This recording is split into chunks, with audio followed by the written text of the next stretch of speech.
someone told you that they worked with bows and arrows, you probably would assume that they're an archer. That is, someone who shoots bows and arrows. Before anybody could use a bow, someone had to make a bow. These people are called bowyers. Because every time I say that word I'm asked to repeat it, I'll say it again.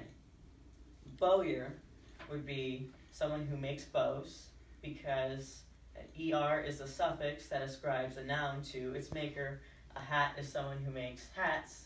A bowyer is someone who makes bows. Today I'm going to show you the process of making a primitive yet functional bow. The first step is to find the right wood and to cut it down the right way. The second step is to shape the stave, and the third step is to string the bow to test it for issues. The right kind of wood will be long, straight, and quite flexible. You need it to be long so that the bow will be powerful, although some people have managed to make short but powerful bows that are known as the pygmies.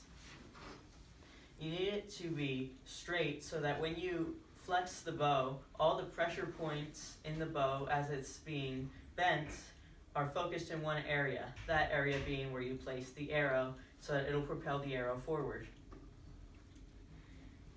But the most important aspect of the wood is its flexibility. If the wood will not flex, when you attach the string and you pull it, it'll either break the wood or the string depending on the wood's strength. There are two main methods people use to get wood. So once you've found the right wood, you can either cut down the entire tree trunk or cut down limbs. In North America, it's common to cut down tree trunks because there are long, straight trunks common for bow making, and so people can get long, flat pieces of wood from that.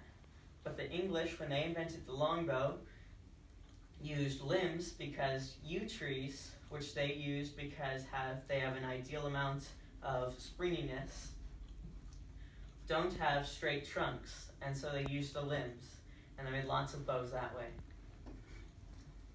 Once you've gotten your wood, you then need to shape the wood so that it is a proper bow. There are two main shapes that people take for their bows. One is the longbow, which is a round stave or piece of wood that is common with the limb method, since limbs are often round, and the flat bow, which, surprisingly enough, is flat. And the flat bow is common with the tree trunk method of getting wood because tree trunks, often you're able to get flat pieces of wood from them.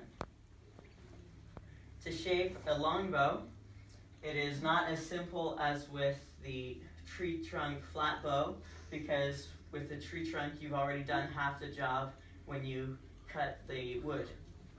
For a long bow, say I wanted to shape this, I'd have to shave bark off with a knife as I'm rotating the piece of wood so that I'm getting an even cut. Once you've shaped your bow, you then need to string it so that you can test it for issues. In Psalm 7, it says, "If the wicked will not repent, God has readied his sword and strung his bow."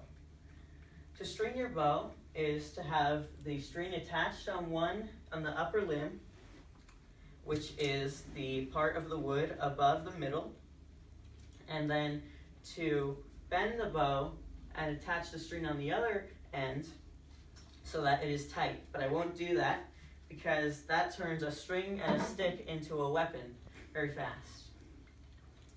So in Psalm 7, when it says that God has strung his bow in preparation to punish the wicked, it's saying that God is ready.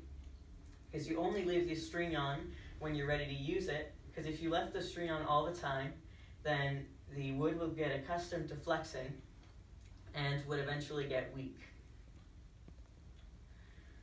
Once you've strung your bow, you need to test it for issues, and the main issue you're looking for is an asymmetric distribution of strain.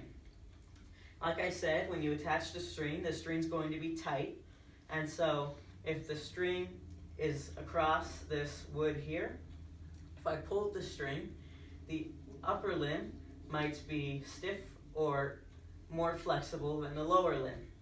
And that's bad because whichever limb or ends above or below the riser, which is the middle, whichever one is bending more, that limb will break because of the fact that it is taking more of the string, when for how much string a bow is taking, you need it to be equal or symmetric.